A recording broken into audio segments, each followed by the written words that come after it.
getting back to the puns, of course, you could whip up some clips. Get it? Whip. Yeah, no, I got oh, that's so funny. Okay, yeah. Whoa. Thank you. I need egos here.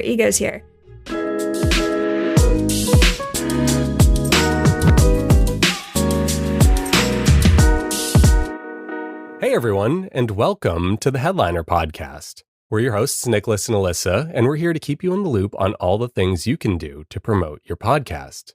So Elissa, what are we talking about today? Well, we know I love my puns, right? So today we have a very poor interpretation of a very cheesy blog post that we did for Halloween, but it's rethemed and retooled for Thanksgiving. And it's all kind of geared around how to use your quote leftovers or your back catalog to grow your podcast. Amazing. That is very clever. Whoever came up with that, they deserve a gold star for the week. Month. Yeah, month, yeah. Why not the end of the year? You know, I mean, we're almost there anyways. So with that, I won't take the credit. It was not my idea, Nicholas. I believe it was your idea because I may have flaked and forgot to do it for Halloween. So here we are using leftovers to grow our podcast. Team effort. I couldn't have gotten there if you didn't forget. So it's totally fine. Thank you. I guess we can take turns stoking each other's ego. So we can do that at a later date and time, though. So in the spirit of that, Elissa, this idea of reheating your leftovers for your podcast, we're talking about the idea of your podcast back catalog. You know, that big pile of previous episodes you've made, some of which are hopefully evergreen, that can just be dusted off and thrown in the microwave, metaphorically or literally. Actually, not literally, that probably would be a fire hazard. But, you know, you could just reheat them. You can put them out around the time of the year where things start to slow down for your show. Maybe you're busy because of the holidays, etc. And you give your audience more content. And because your audience is constantly growing and changing, right? Hopefully it's brand new content as far as they're concerned. I don't know, that's about it, I think, right? That makes sense. Episode over. Yeah, nice. Record time. But yeah, just kidding. We have a lot of stuff to get through. Yeah, so I guess what are some of the ways? We just described it, leftovers are your old episode, right? What are some of the ways that you can reheat those leftovers though, other than just throwing it on your RSS feed again? Boy, do I have some pun-filled tips here. So you've kind of alluded to it, but your back catalog is a plentiful harvest or content, whatever you would like to call it. So, you know, obviously, if you've been podcasting for years, you probably have a lot of episodes back there. Podcasting, as with any kind of form of digital media, it's dynamic, it's ever-changing. We know that discovery is kind of tough, and people come in at all points of your podcast, especially if you're not new and you've had kind of this audience growth over time. Not everybody's heard your old stuff.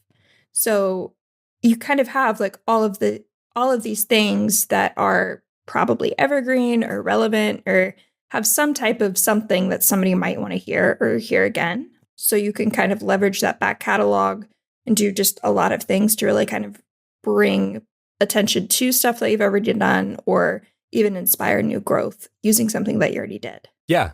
No, that makes total sense to me. And I think it's just, you know, it's like Thanksgiving.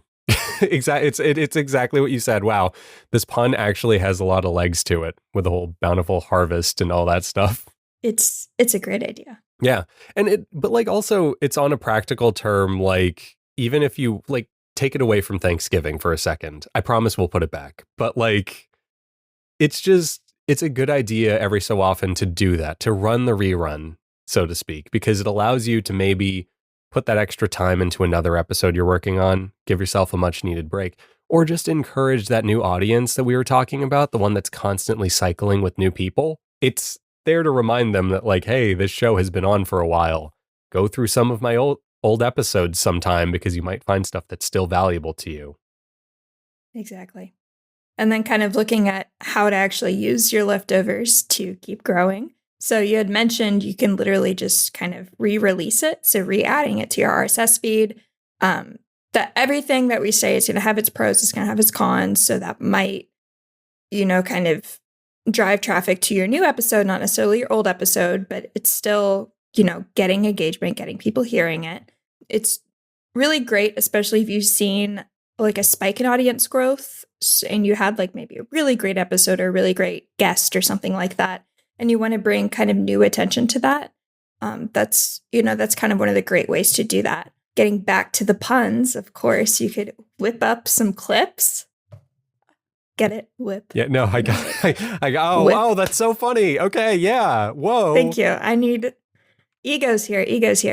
We're at the end of the year. We're grasping for some straws sometimes. But anyways, you have your back catalog. You have all of these moments. You have dozens of moments per podcast probably. Now, if you look at your back catalog, it has like 50, 100 episodes or something like that. I'm not doing that math, but that's a lot of clips. So you can do a lot of things with that. You can reshare it to social, put it on YouTube. This might be a great time, Nicholas, for you to ask some questions about some tools in which that can help do that. So what are some questions that I can ask about said tool? No, what are the tools, Elissa? Please. Oh my gosh, I'm literally so glad that you asked here. So Headliner, we're super excited to announce that we actually had a huge feature release that podcasters have been asking for quite some time, but it's automatic clips for back catalog. So it sounds just like what it is. So we've had kind of our ongoing YouTube ingestion, and we have a back catalog feature for that. So you can just kind of search for your podcast and then create an audiogram, and then Headliner will go back all the way to episode 1, all the way to however long your podcast is going to continue going, and create audiograms, post it to YouTube 1 per day to like a podcast playlist or whatever you have kind of designated for that. But we've used that same feature now and applied it to clips for all social media channels. So you can, in theory, kind of have, especially this time of year when it's super busy and you're like, oh my gosh, I want my podcast to keep growing. You can have 1 clip per day per platform that you're on. Go from your back catalog, reshare it, drive attention. You can add links to your old episodes in these clips. So it drives kind of direct traffic and direct growth from those clips. You can measure it, you can track it. There's a lot of things you can do. But that's our biggest new thing, and we're excited about it. I think it's a great feature to lead with, Elissa, because like not just on the creator side, like, right, we're talking to creators right now, but allow me to propose some value from a listener point of view. I don't know if you know this or not, but the holidays are hectic for listeners too. I know, it's crazy to think, but people with less time who do like your podcast, getting clips that are only a minute long from said episode might scratch that itch for them during the holidays and keep them tuned into your show specifically. So getting those automated clips from the back catalog doesn't just help you pad out your content calendar, it's also fulfilling like a fundamental need that your listeners might have, especially with the holidays. Holidays are stressful. Who doesn't want to listen to a few podcast clips while they avoid their family? I mean, what? That's crazy. I don't avoid my family. Don't say that. I don't Elissa. know what. It's wild. I don't know what you're. I'm sorry. I didn't mean to bring that up. That wasn't my bad. Anyways, so that's great if you're an audio only podcast, or if you're audio and video, you can kind of even have diversified content. So take a break from like doing video or something. So that's great. If you're fully into video, boy, oh boy, do we have solutions for you as well. So we have this lovely YouTube ingestion feature. So you can just take your old YouTube episodes or uploads and just slap them into Headliner. We'll create up to 10 different beautiful little clips that you can, again, share out to social media or reshare on YouTube. Again, have direct links to either the YouTube episode or the audio episode. I don't think YouTube bars you from adding multiple links. No, you're allowed to put as many links as you'd like in the description of a video. Okay. Yeah, you're so good. You can do that with clips. Excuse me. My brain is with clips. You can add relevant episodes. That's what I was thinking of. So you can kind of have that two-way system there going. Again, listeners, however they want to listen, they're like, oh, I would love to listen to this little audio podcast while I'm walking the dog or making mashed potatoes or whatever. It's great. They don't necessarily have to sit there and watch it. And one thing I do want to say while we're in the spirit of talking about like reformatting old stuff. So let's say, and this might be the perfect segue for you to talk about a certain other product we have, but let's say you have an old episode of your podcast that's an hour long. And for the holidays, maybe there's some outdated information in there. Or maybe you just want to do like a bite-sized recut of the episode. Take that 1 hour and cut it down to 30 minutes or something. Eddy. We have this tool. It's a text-based audio editor. You can literally take your episode, put it on the app, scan through it, and just remove the parts you don't want anymore. It's not a full podcast edit because you've already done a full podcast edit when you originally released it. But you could clean it up, make it your little rerun, and you'll be out of there in no time. What a hot tip. I've never even thought about that use case, so. It's because I did that a couple of months ago. That's why. Well, there we go. Tangible, real-world example. There we go. Yes. But yeah, with Eddy, so I have another pun. You can garnish your old episodes with transcripts. Thank you. I thought about that. Yeah. Long and hard. So anyways, similar to how we have the automations for audiograms, we have automations for transcripts as well. So especially if you're like, hey, I have an hour, or hey, I need to avoid my uncle for an hour or something like that, you know, not really naming names or anything. Yeah. It's fine. Yeah. Anyways, so if you have, you find yourself with just some extra time and you just have this automation going, Eddy's automatically creating transcripts for your old episodes. You can go into your host, or you can go into YouTube and just upload the transcript in the host, or if you're on YouTube, you can add it as closed captions. So you can do with timing, without timing, however you want to do it. But anyways, transcripts are great. They kind of load everything down with all this extra context. We've said it 1,000 times. I'll probably say it 1,000 times more because it's so important and, in my opinion, so underutilized. By adding transcripts, you're giving YouTube, Google, and now a lot of podcast listening apps all sorts of context to be able to kind of quote unquote listen to your podcast, as they can't, listen to audio or listen to video, but they can read a transcript. So you're loading all of your content down with all of these amazing keywords to help discovery, help you rank, help people find you, just add a little bit more context, all while making your content that much more accessible to cohorts of people that may not have been able to enjoy otherwise. Precisely. And I got to say it because I always say it. Accessibility is nice. It's so cool. Just, plus the word just rolls off the tongue. Accessibility. You have the ability to access it. Bam. Wordplay. So moving on. I really had nothing to contribute past the pun. I'm sorry. But puns are great.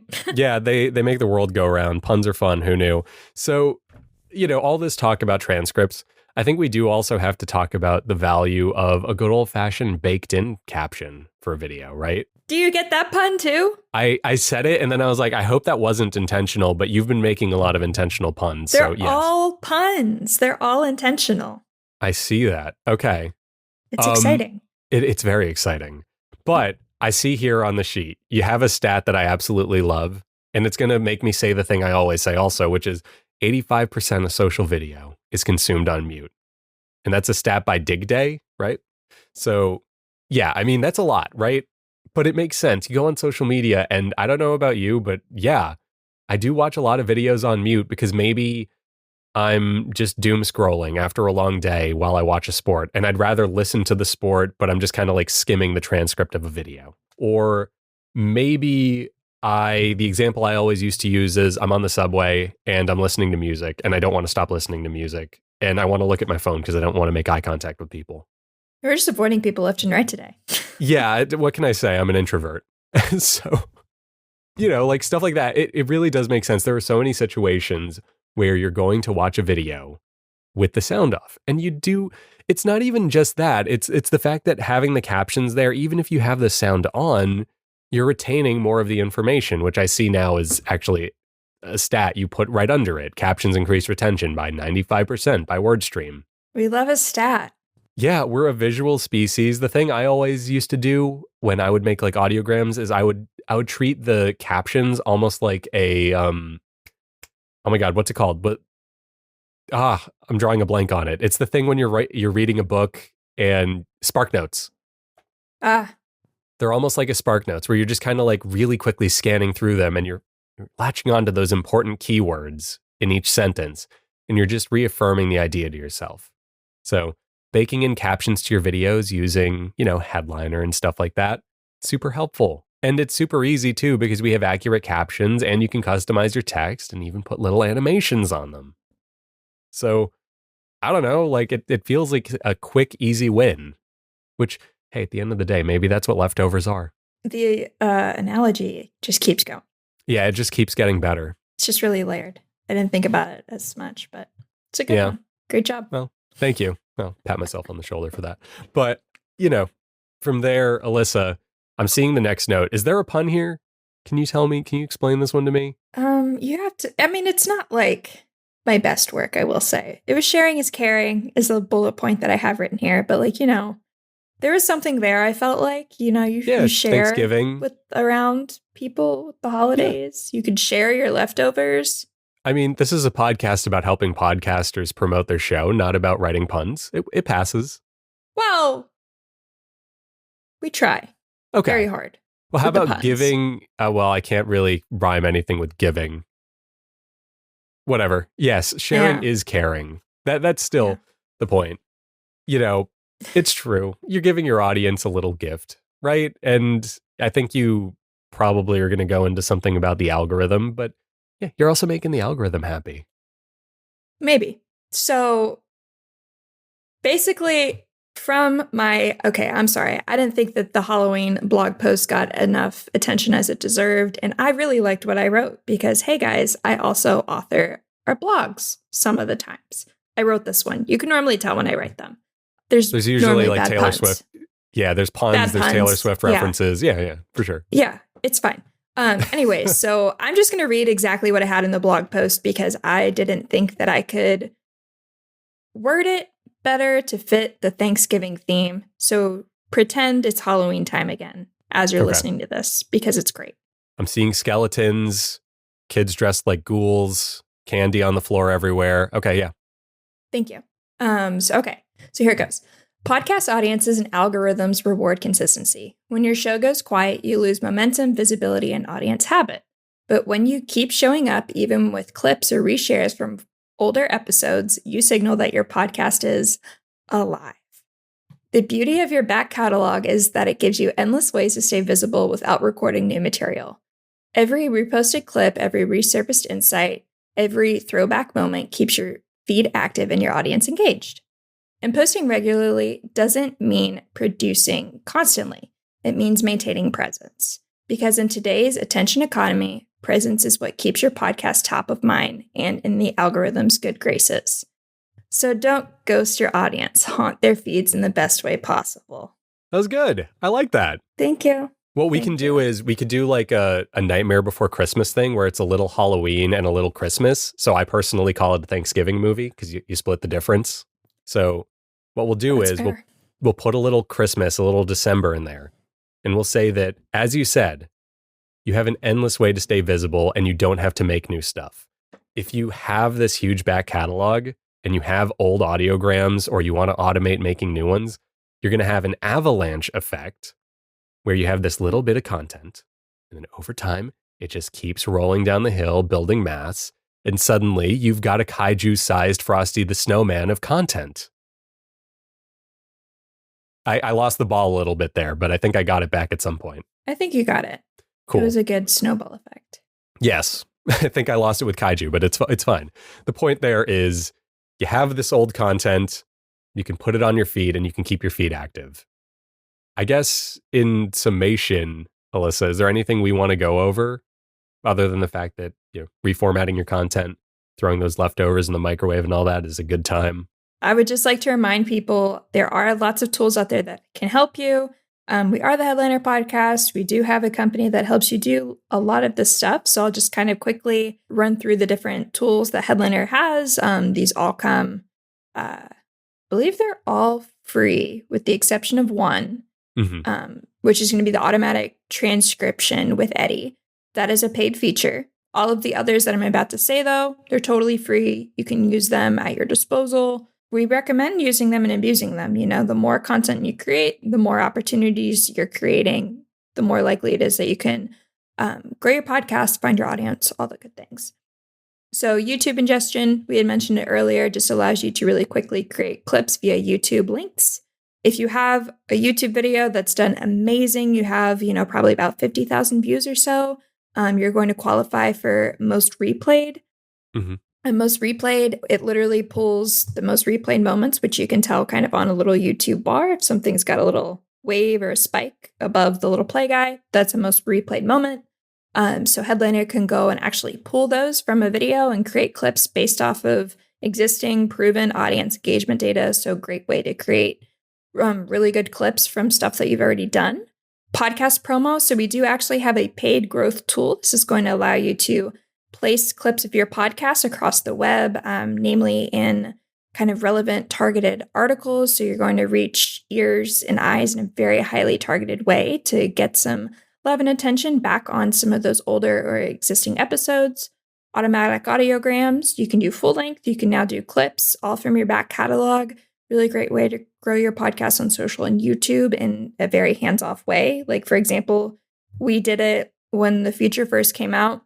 Took me probably about 2 minutes per actual platform. So we have 6 social platforms, I think. So 12 minutes. And I know for a fact, I was just looking at our YouTube one. Those YouTube clips, they've already gotten over 2,000 views. So that's insane for 2 minutes of effort. Automatic transcription, we had mentioned that one. And then finally, we're going to have the podcast promo pack that comes with every single Eddy project. So you're going to get a plentiful harvest you're going to get social captions, you're going to get clips, you're going to get blog content, newsletter copy, quotes, all sorts of things that you can do to kind of reshare your older episodes in new and exciting ways.